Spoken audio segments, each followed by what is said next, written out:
My name is Marjaana Yläjääski and I work as an architect for City of Helsinki in the city environment sector. I do detailed planning in the city center of Helsinki, and the most accurate planning works on my desk are the South Harbour, and including Market Square, and also the pedestrian emphasized zone of the city center. My purpose today is to talk a little about the transformation in the Helsinki city center and how we consider the attractiveness of the city center and the competitiveness of the city. And that naturally includes not only land use planning, but also some infrastructural solutions, as well as more general objectives like keeping our city center alive and improving with all its functions and facilities.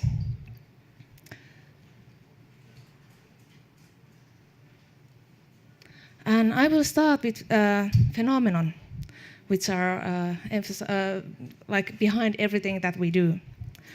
Starting from the big social changes like urbanization, technical changes like robotization, both leading to more or increasing spare time.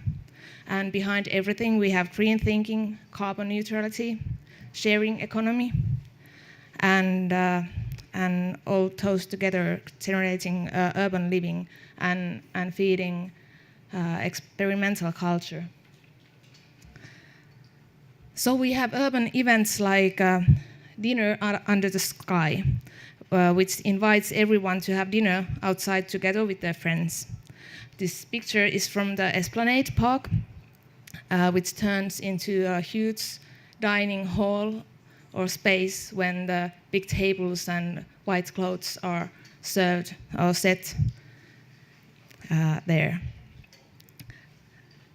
Then we have the restaurant day, when people bring their own little restaurants, unofficial restaurants on the streets and everywhere else in parks, from the window. It can be found everywhere.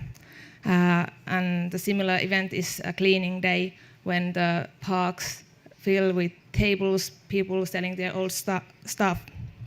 So the parks turn into flea markets. Then we have temporary use for sites and buildings.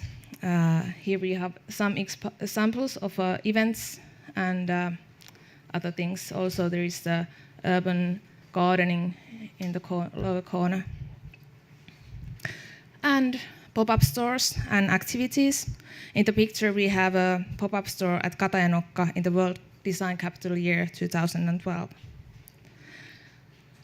Also we have a phenomenon that influence the way we move and transport. And there I think are the robotization, sharing economy, sustainability, and green thinking as well. In this picture is one established traffic example from Helsinki, the Baana, the first Baana, which was built into a place of a former rail track. Baana is a high-quality cycleway, and the network is expanding from the inner city towards the outer parts of the city at the moment.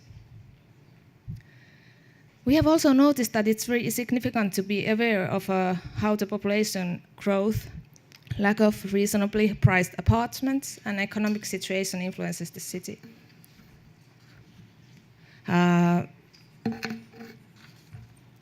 Urbanization in Finland is still going strong, and Helsinki's new city plan allows for the growth of Helsinki from the current city of 225,000 inhabitants to one with some 860,000 inhabitants by the year 2050. Also, Helsinki region is growing, as the number of people in the region is expected to grow substantially from 1.3 million to 2 million. Okay, so much for the phenomenon. Let's go to the issue of today. How do we cope with the transformation of Helsinki city center and keep it attractive and alive? The preparation of Helsinki City Plan 2050 explained the importance of the city center to reinforce its competitiveness and achieve greater agglomeration benefits. These economic benefits help maintain Helsinki's attractiveness within the context of globalization. The key strategy in Helsinki City Plan is to urbanize the city, which includes extending the inner city northwards, densifying new developments to emphasize more urban structure, creating a new network city of public rail transport, and a gradual transformation of motorway-like entry routes into city boulevards. The underlying idea behind the concept of the city boulevards is the desire to support the role of Helsinki's urbanization and the extension of the city center.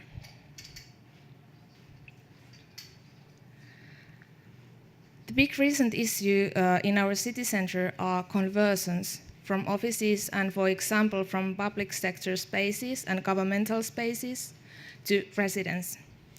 Some reports give huge numbers of empty office space in the very city center, and there have been a growing number of inquiries to convert or to change those spaces into residence and apartments.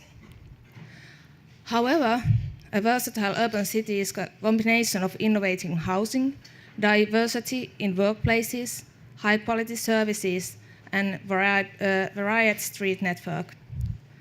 According to research, varied city space is what is found most interesting and what creates innovation, well-being, and economic growth. Interesting cities attract creative and skilled workforce, which is necessary for the cities to succeed in the international competition between the cities. And to maintain Helsinki's versatile city center, we have to control the amount of office space conversions into residence.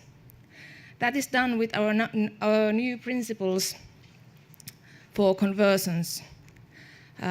Meaning that in the inner city area, including the business district of the city center, the conversions are not totally prohibited but controlled, and they are considered carefully case by case.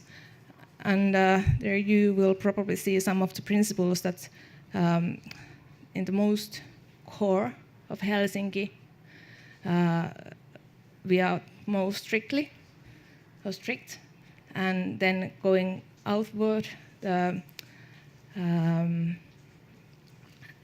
we will still want to keep at least 2 of the lowest floors of the buildings in office use, just to keep the streets alive, and of course to offer spaces for small businesses.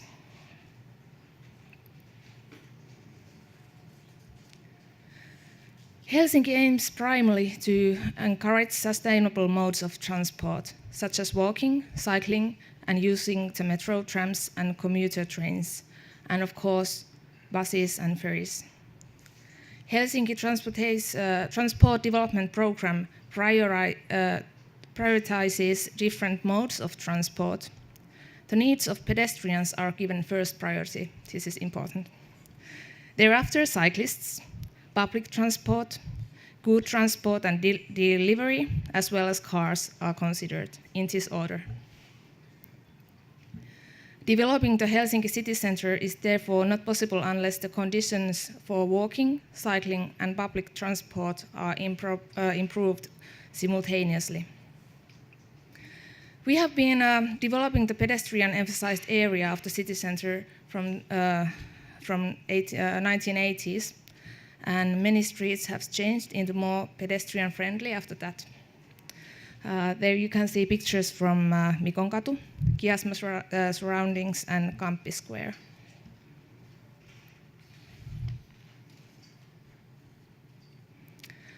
And lately we have been working with the same chapter again. The main objectives are to expand the functional pedestrian zone and to create more urban environment for events and urban living. At the same time, we want to secure the vitality and the competitiveness of the city center, requirements for business, and good accessibility with different modes of transport. Also, we need to develop the tourist area and to improve the connections to residential areas and green areas as well as the waterfront.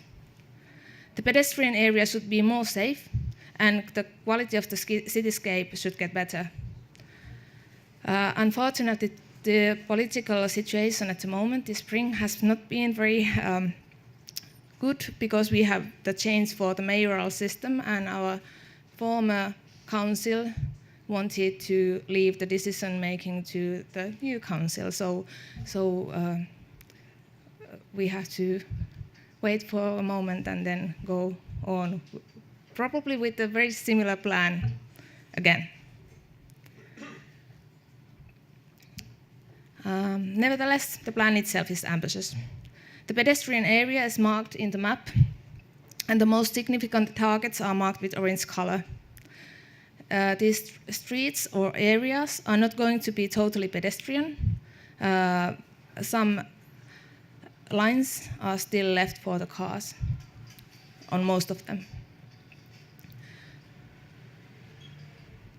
During the planning work, different scale of changes were studied, and for example, esplanades on the esplanades, one line per direction was saved on southern esplanade, while the northern esplanade was reserved for pedestrians and made a shopping street.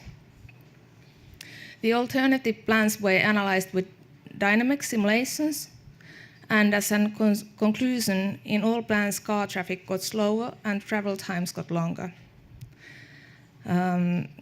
At the same time, impacts for pedestrian, cycle, and public transportation were positive, but not so easily modeled or calculated. And some of these changes will happen anyhow because of the other plans of the city, like the coastline tram, which is influencing into the very center of Helsinki. As we are now waiting for the new city strategy, we are not going to hurry with the major changes. Instead, we can go forward with many small improvements and upgradings here and there without the overall plan. Parking is, of course, in a big role when arriving to pedestrian area by car. Public underground car parks are situated so that they can be reached from the outer circle of the pedestrian area.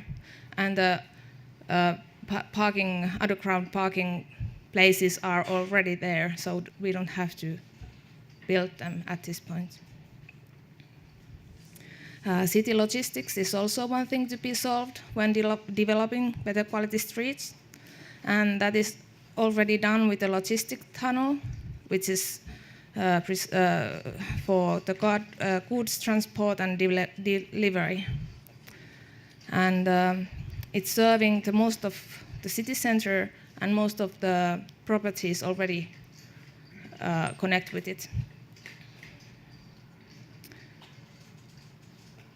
Okay, let's move to something else.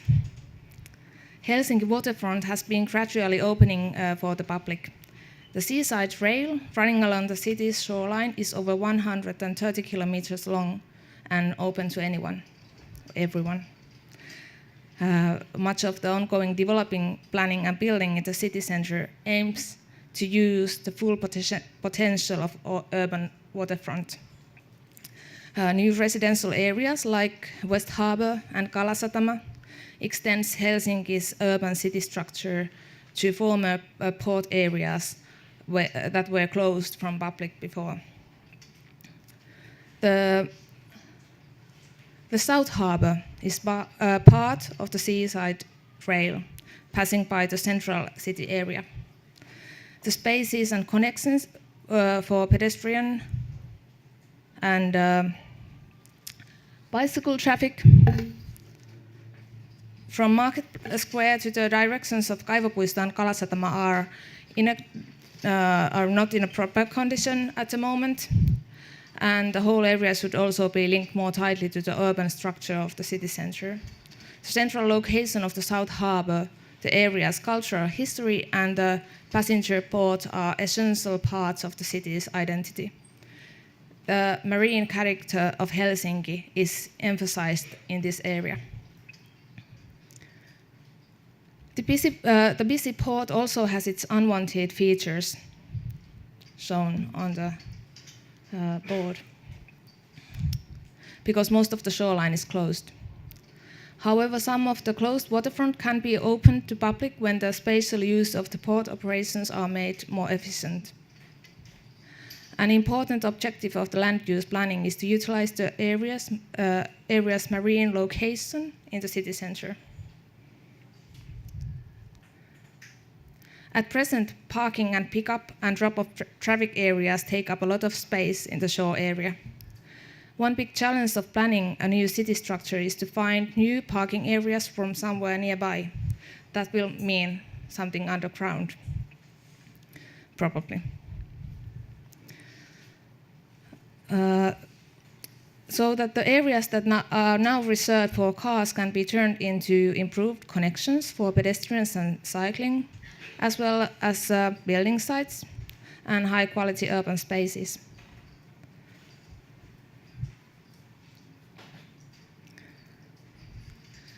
And here you can see the South Harbour's urban profile towards the sea, a nationally valuable landscape that can be considered as Helsinki's visiting card. It doesn't require complete change, but rather the harmonious union of new and old buildings. The historical center of Helsinki, significant cultural historical public buildings and other sites, as well as historical parks, are situated along the shoreline.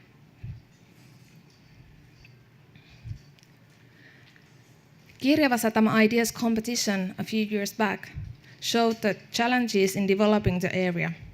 The best proposals also showed that the area can be divided up into 3 separate main zones: Market Square, Katajanokka Shore, and Olympiaterminaali surroundings. And these 3 zones can be developed with their own characteristics and different from each other. A new detail plan for Market Square is under preparation.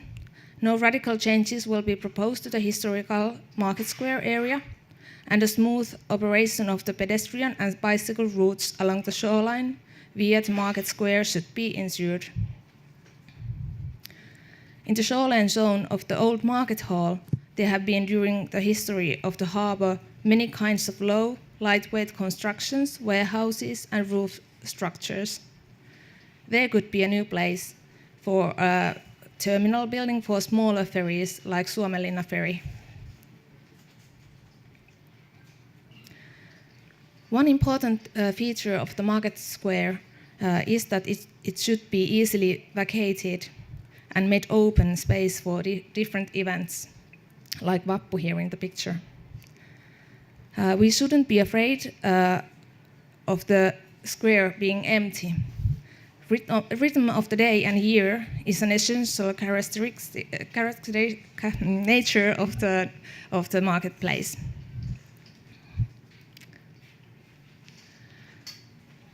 The Kirjava Satama competition demonstrated that it's possible to place a public building in the environment in place of the Kanava terminal on Katajanokka. That terminal is already gone, which activates the urban space. The location offers diverse opportunities, but it requires particularly careful planning and understanding of the totality. Meanwhile, temporary use has occupied the area, which has turned into appealing attraction for citizens and tourists. We have Allas Sea Pool, opened for the first summer with its new main building. Last summer it was already open with the platform for swimming. They are having concerts and other events inside that area, on the grass and beach area. and the pool is planned to be open during the winter as well. This activity really gives a nice extra to how you can experience the old city center. The Sky Wheel is mostly for tourists, I guess. It was the first temporary construction on this area, and after that, the other came. And then we have the new Fly XD cinema, showing Finland in 10 minutes. So if you don't want to open your eyes, you can go there inside and watch the same thing that you could see just by turning your head around. So these 3 constructions or buildings are on the site only for limited time span. The building permits are valid from cinema's 5-year till Alla Sea Pool's 15-year. And meanwhile, we are continuing to plan something more not so temporary on the site. We also developed the Hakaniemi area, which is a city part 2-3 kilometers north from South Harbour. There we have a marketplace and an old market hall as well. Also, the shoreline can be activated and built more efficiently. New building potential is huge if you consider that we are actually in an already built city structure. These plans are already on their way to decision making, so the building will start probably before the Southern Harbour will be even planned. Next, I'll show you a couple of extra features of transforming Helsinki, and this is Löyly, a sauna building in Hernesaari that shows that the shoreline route can generate very cool activity and architecture. Last summer, Löyly brought Helsinki lots of good reputation when it was noticed all over the world. It's got wooden sauna, a nice restaurant, and huge terraces opening directly to the sea.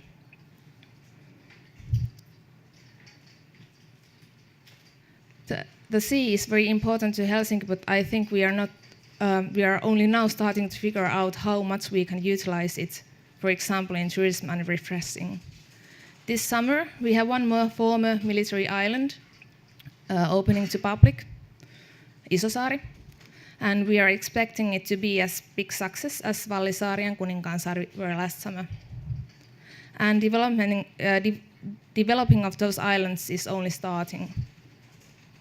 Ferries to these islands leave from the market square, and that brings a huge number of national and international tourists to Helsinki. Developing the ferry transportation is one big challenge that we have ahead still, and that pressure is already seen at the marketplace and also at Hakaniemi shore. My last slide shows a big challenge we have to face every spring.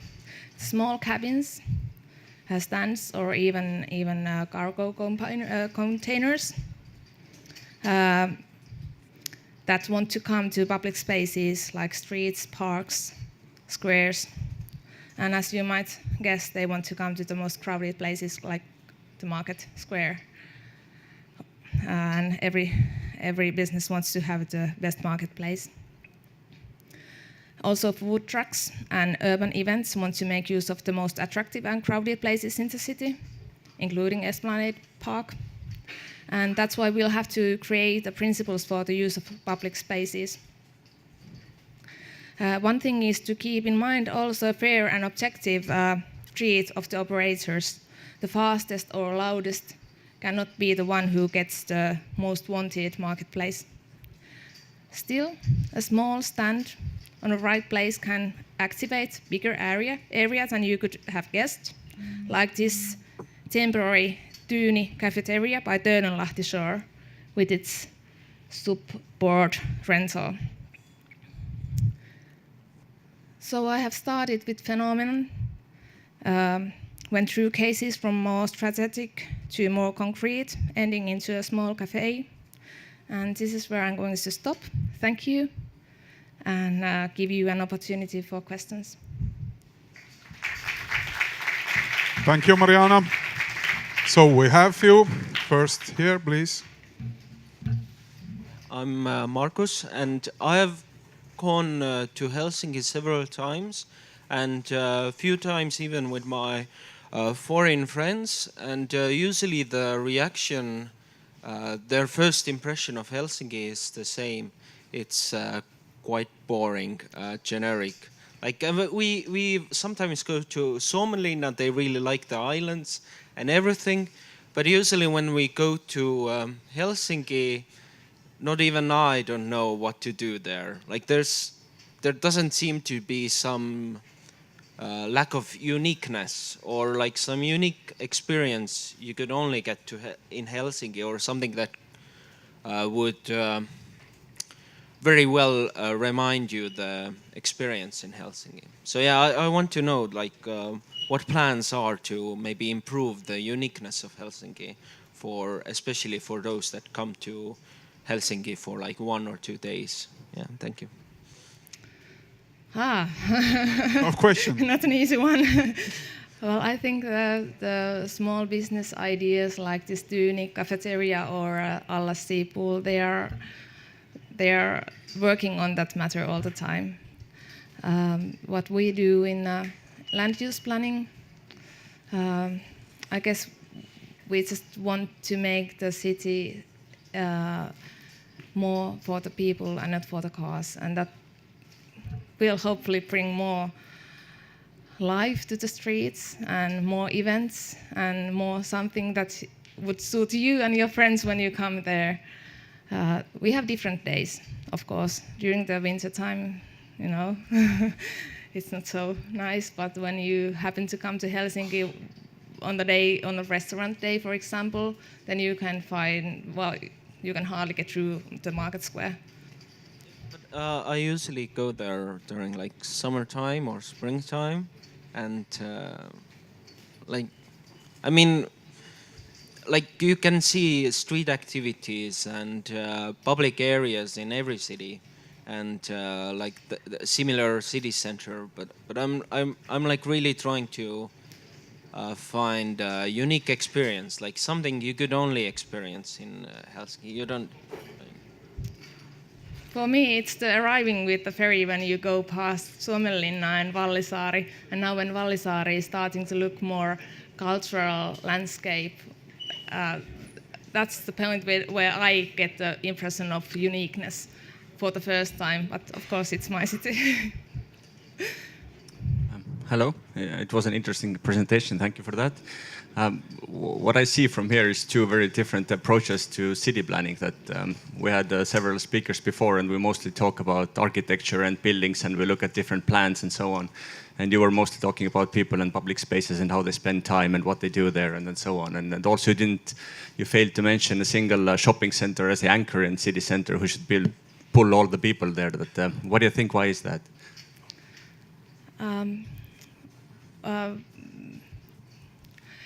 Why? Maybe we are trying in Helsinki. We're trying to fight against the city, the shopping centers. We have 2 new centers built at the moment at Kalasatama and at Pasila. And what we are doing in the inner city, we are trying to like keep the city center alive and to keep it vital, so that not all the people would like to go to those shopping centers a bit further from the very city center, the business district.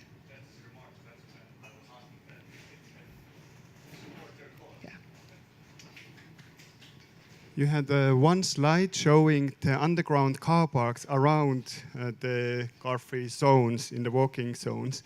So as we say here many times, the people are in the middle. So you need people to create a nice urban space and environment. So how do you see the role of car in the meaning of a transportation? The role of car to get to the car-free zone? It will remain the role. It will remain at some size, but I believe will be smaller, the role, because we are developing the public transportation and the Baanav network, and we already have almost 80% of people coming to city center by something else than a car, using public transportation and cycles. Thank you. Thank you. Thank you for the interesting presentation. Raul Järges, the head of the Center of Architecture. My question comes from two parts. One is, how old is your strategy to keep the city center for the pedestrian and for the people? And the second one is, what are the biggest challenges for you to keep the people in the city and the city center alive? Sorry, can you say the first one again? And how old is your strategy? I mean, how many years you How keep many that? years? Yeah, Yes, yeah. how many? The pedestrian zone. For the people, first- people-centered city. The first pedestrian zone principles were from the 1989, and after that it has been it developed, and then we are now at the point where we have to make a new one because all the things that were proposed on the first one are already done. At the moment, I think that the biggest challenge is to handle with the economic situation, to stop the conversions, because if we only have the residential area, like our business district turns into a residential area, then we don't have the people to coming to work to the city center anymore, and all people and events and little stores from the ground floors disappear, and that is something that we are struggling at the moment with. Thank you. One more question. I think we have enough time for that. Thank you so much. My question would be very simple. How do you handle the conflict situations in the negotiations between different stakeholders? Especially I'm having in mind the residents, citizens, and perhaps the business people. Yeah, good question. We have to do cooperation by the law, so it's not even voluntary, but we do a lot more. We organize workshops, and when doing this Market Square new detail plan, I have to keep in contact with all the operators of that area all the time. I invite them to all of the, whenever anything happens, I have to tell everybody. So it's not very simple work. There are so many interests on that small area. But of course we have to find a way to somehow not even compromising, but to put them together and find something even better, like the win-win situation. I'm still believing in that.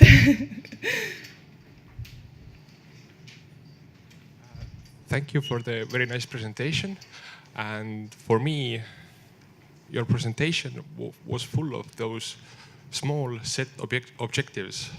And as I can say that you have set goals for the city of Helsinki, for to say let's have that capacity to have the living space for 800,000 people and so on. So my question is, how do you set those goals, long-term, mid-term, short-term goals, and how long process this is? How many people are behind that scheme that you have the plan for the pedestrian streets and so on?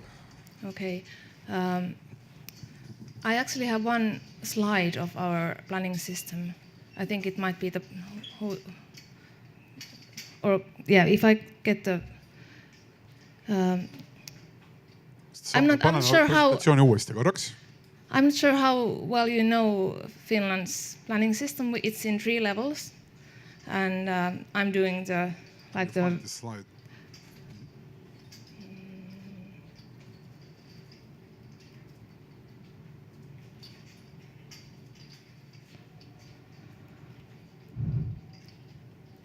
I have big pictures. It takes time.